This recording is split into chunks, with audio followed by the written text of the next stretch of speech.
Le quart d'heure lyonnais, toute l'actualité chaque matin. Parce que Lyon demain se dessine aujourd'hui, voici l'essentiel de l'actualité en ce lundi. Nous sommes le 17 mai. La circulation de l'épidémie continue de ralentir dans notre département. Les occupants du TNP et de l'Opéra de Lyon n'entendent pas libérer les lieux tout de suite. La campagne des régionales, Fabienne Grébert a précisé ses grandes propositions afin de relancer le secteur de la culture. Vous voulez agir pour la transition écologique, devenez ambassadeur du changement. Explication dans le courant de cette édition. Et puis en foot, les Lyonnais peuvent encore entretenir le rêve de jouer la Ligue des Champions. Lyon demain, le quart d'heure lyonnais, toute l'actualité chaque matin. Gérald de Bouchon. Bonjour à tous et bienvenue dans ce quart d'heure lyonnais. Mais d'abord, ce nouvel épisode de violences urbaines qui s'est produit samedi soir à Rieux-la-Pape. La police et les pompiers qui intervenaient pour éteindre une voiture en feu ont été pris pour cible par des groupes d'une dizaine d'individus subissant des dizaines de tirs de mortier, aucun blessé. La police a dû faire usage de gaz lacrymogène et n'a procédé à aucune interpellation sur le champ. Des participants aux violences ayant été formellement identifiés, une opération de police a permis de les arrêter tôt dimanche matin à leur domicile. Il s'agit de 2 mineurs habitant avenue de l'Europe à Rieux. Ils ont été placés en garde à vue. La circulation de l'épidémie continue de ralentir dans le département. Les taux d'incidence s'établissent à 168 cas pour 100 000 habitants dans le Rhône, 177 pour la métropole, des niveaux équivalents à ceux de fin décembre 2020.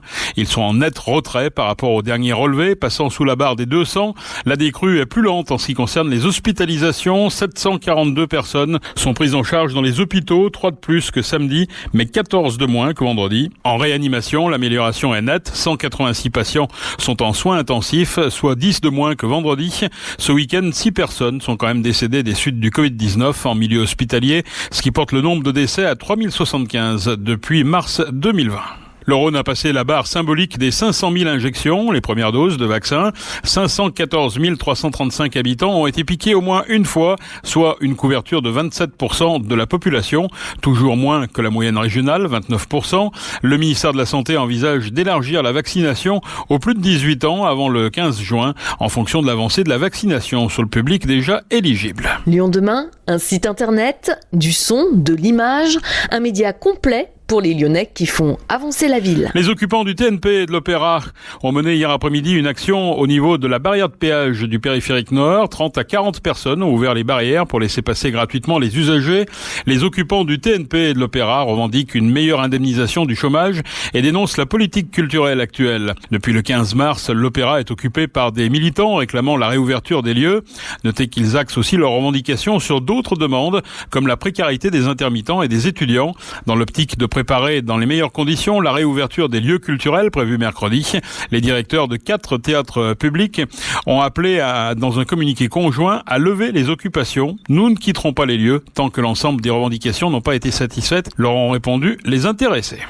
Les régionales, Fabienne Grébert, la candidate du pôle écologiste, a précisé ses grandes propositions pour relancer justement le secteur de la culture. Il s'agit de favoriser les permanences artistiques et la création dans tous les territoires de la région, mais aussi de conforter les secteurs culturels grâce à un plan de revitalisation de la culture. Ce plan qui serait à intervention immédiate sur 2 ans aurait vocation à renforcer les filières économiques qui ont souffert cruellement des périodes de confinement, chacune à leur façon, et de soutenir l'emploi. Un diagnostic par secteur est prévu. La candidate écologiste veut aussi promouvoir les nouveaux imaginaires et lancer un appel à idées pour des projets orientés sur les transitions démocratiques et écologiques. Son plan pour la culture est estimé à 84 millions d'euros, 20 millions de plus que Laurent Wauquiez, ont précisé les écologistes. Une 50aine de personnes se sont retrouvées hier après-midi à Jean Massé pour dire non au projet de loi séparatisme. Ils l'estiment liberticide et dénoncent un climat d'islamophobie. Le rassemblement pro-Palestine à Lyon, c'était samedi après-midi, une interpellation seulement pour jet de projectiles. Ils étaient près de 1000 à manifester contre la politique de l'État d'Israël et pour que le peuple palestinien puisse vivre normalement. Ce rendez-vous intervenait dans un contexte de regain de tension au Proche-Orient entre Israéliens et Palestiniens. Lyon demain, idée en partage.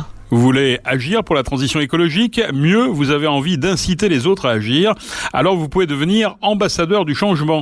L'association Anciela recherche en effet ses 100 futurs ambassadeurs. Après en avoir déjà recruté environ 300 il y a 3 ans, Justine Swordibori revient sur le rôle de ces ambassadeurs du changement. Anciela a lancé cette démarche pour permettre à toutes les personnes qui avaient envie d'agir pour l'écologie et la solidarité d'être accompagnées et d'agir partout autour d'elles, que ce soit dans leur immeuble, dans leur quartier, sur leur lieu de travail, pour mener partout des actions, créer des composteurs, donner envie d'agir à leurs amis, faire des ateliers de fabrication de produits ménagers avec leurs collègues, tout pour agir pour la transition.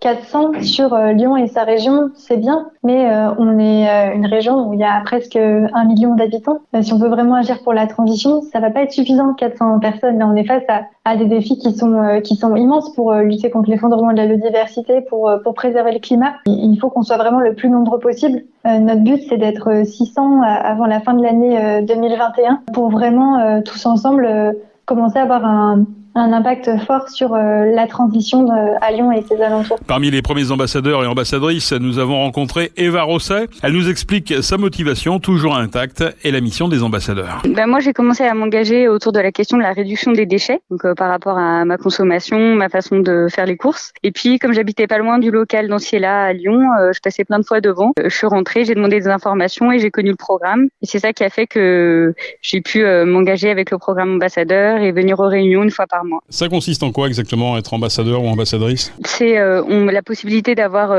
des réunions une fois par mois avec d'autres personnes engagées dans le programme, de pouvoir échanger sur les idées qu'on a pour avoir des pistes, des solutions, aider les autres aussi à trouver des façons de faire avancer leurs projets autour de la transition écologique. Mais c'est aussi une rencontre avec des personnes d'Anciella au début quand on veut s'engager, où on explique ce qu'on a envie de faire et les personnes d'Anciella nous donnent des solutions, sont là pour nous aider. Et c'est vrai que souvent, c'est à la fois, ça nous permet d'avancer sur les idées qu'on avait déjà et d'aller aux réunions, ça donne des nouvelles idées pour s'engager. Ça veut dire qu'après, on prend son bâton de pèlerin et puis on va voir les gens, on va essayer de les convaincre. Comment ça se passe concrètement ? On peut, mais pas forcément. Moi, je me suis rendu compte qu'en fait, rien qu'en agissant tout simplement parce que j'y croyais et c'était important pour moi. Par exemple, en ayant un lombricomposteur, finalement, les autres personnes autour de nous viennent nous poser des questions et on finit par convaincre des amis ou des personnes de notre famille, alors qu'on n'avait pas forcément voulu les convaincre. Donc il y a les deux aspects. Il y a des actions sur lesquelles on décide de s'engager, d'aller voir d'autres personnes. Par exemple l'an dernier avec les stop pubs,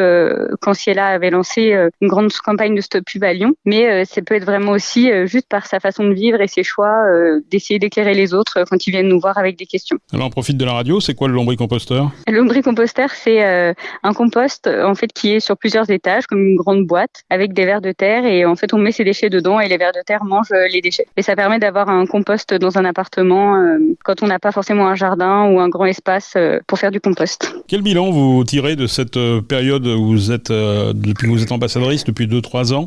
D'ailleurs, est-ce que ça va s'arrêter ? Est-ce que ça va continuer ? Est-ce qu'on est ambassadeur ou ambassadrice à vie une fois qu'on a mis le doigt dans l'engrenage ? Pour moi, c'est un bilan très positif parce que ça m'a permis déjà de rencontrer plein de gens, de voir qu'il se passait énormément de choses à Lyon et c'est toujours enthousiasmant. Et puis, moi, j'avais quelques champs d'action et ça m'a donné vraiment énormément d'idées, de choses qu'on pouvait faire, par exemple sur mon lieu de travail, dans le lycée dans lequel je travaille, auprès de mes voisins, sur des questions autant sur fleurir son balcon que faire du recyclage, etc. Et du coup, je pense qu'on peut être ambassadeur tout le reste de sa vie finalement parce que c'est surtout un état d'esprit de se poser des questions, chercher des solutions et penser que finalement tout seul, on peut être vite bloqué, alors qu'en ayant d'autres personnes autour de soi à qui demander des conseils et avec qui échanger, finalement, on avance beaucoup. Et moi, je trouve que c'est ça qui est super avec ce programme ambassadeur. Sachant qu'on n'est pas obligé de venir à toutes les réunions tous les mois, on peut ne pas venir pendant des mois et venir parce que la thématique nous intéresse. Et finalement, je pense qu'être ambassadeur, c'est surtout vraiment être dans cette démarche d'avoir envie de partager,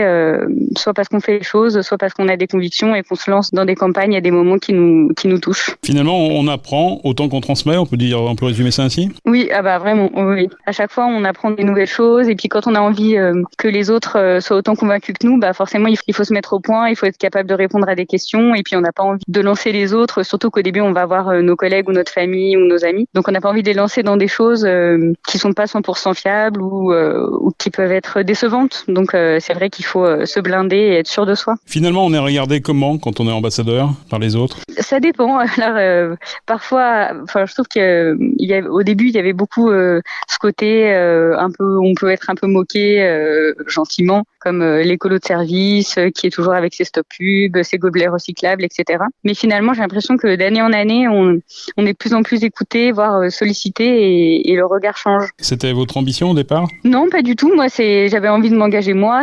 Pour moi, c'était important. Et c'est vrai, quand j'ai rejoint le programme ambassadeur, j'avais pas du tout l'idée d'essayer de convaincre plein de gens, d'être un référent. Mais finalement, petit à petit, on se dit, ah ben oui, je me suis documentée, j'ai cherché des informations pour moi-même et ça peut servir à d'autres et c'est important que je les partage. Mais au début, je pense que c'est plutôt soi-même, on a envie de se documenter, d'approfondir un sujet qui nous touche et on passe pas forcément qu'on va devenir un relais dans son immeuble. Le point de départ d'une réflexion, on peut dire ça ainsi ? Mais tout le monde rentre, entre guillemets, dans cette démarche avec une thématique différente. Il y en a qui sont vraiment sur des thématiques solidaires et des personnes réfugiées qui arrivent à Lyon. Il y en a d'autres qui rentrent par le biais de la protection de la nature. Vraiment, c'est la sensibilité de chacun. Et c'est ça qui fait la richesse aussi du groupe des ambassadeurs, c'est que il y a des gens avec énormément de centres d'intérêt différents et des gens d'un peu partout aussi, de la métropole et autour. Donc c'est vrai que c'est une grande richesse quand on échange lors des réunions. Est-ce que vous avez l'impression d'avoir fait avancer la société ? Un petit peu. Moi, je pense, quand je vois autour de mes amis autour de moi, je vois que les habitudes changent. On pense plus souvent à utiliser des gobelets recyclables. Aujourd'hui, c'est quand même beaucoup entré dans les habitudes de trier ses déchets. Le mois dernier, ma voisine d'en dessous, qui est une dame âgée avec son mari, est venue me voir parce que elle s'intéressait au compost, elle cherchait dans le quartier, elle savait pas. Et comme moi, j'avais déjà parlé avec mes voisins de 2-3 idées qu'on pouvait faire dans l'immeuble, finalement, j'ai été identifiée comme la référente. Et je pense que c'est un peu le cœur de cette démarche d'ambassadeur, mais je l'avais pas du tout anticipé. Donc, finalement, on découvre que ça fonctionne alors qu'on n'y avait pas forcément pensé. Vous avez l'impression d'être plus efficace finalement que les politiques qui sont aujourd'hui au pouvoir et qui sont un petit peu suspectés à chaque fois ? Oui, je pense. Et puis aussi parce qu'on montre qu'on l'a fait nous-mêmes et que c'est possible et que c'est pas des promesses ou une vision de haut, on va nous obliger à faire quelque chose, mais c'est nous qui disons, on l'a fait, on vous montre que c'est possible. Je dis pas que c'est toujours facile, mais voilà, quelles sont les solutions. Et puis il y a beaucoup d'enthousiasme et ça, je trouve que ça permet aussi d'avoir envie de changer et d'avancer plus facilement parce que sinon, ça peut faire peur de se dire qu'il faut changer ses habitudes, qu'il faut renoncer à plein de choses. Alors que quand on échange et qu'on fait avancer des projets, on n'a pas l'impression de renoncer, on a l'impression de s'enrichir. Pour devenir ambassadeur, rendez-vous sur le site ambassadeurduchangement.fr. Le président historique de la Mutuelle des travailleurs de la région lyonnaise, la MTRL, Romain Migliorini, est décédé vendredi à l'âge de 90 ans. Il avait fondé en 69 la première caisse locale du Crédit Mutuel à Lyon, à la Guillotière. La MTRL, créée en 1965 à Lyon, revendique aujourd'hui 220 000 adhérents. Depuis 2005, la MTRL est adossée au groupe Crédit Mutuel CIC. Enfin, en foot, en Ligue 1, l'Olympique Lyonnais surclasse Nîmes 5-2, mais reste au pied du podium après le succès de Monaco face à Rennes. Les Lyonnais peuvent encore entretenir leur rêve de jouer la Ligue des Champions la saison prochaine. C'est la fin de ce quart d'heure lyonnais. Merci de l'avoir suivi. On se retrouve bien sûr demain, même heure, même antenne. En attendant, restez prudents.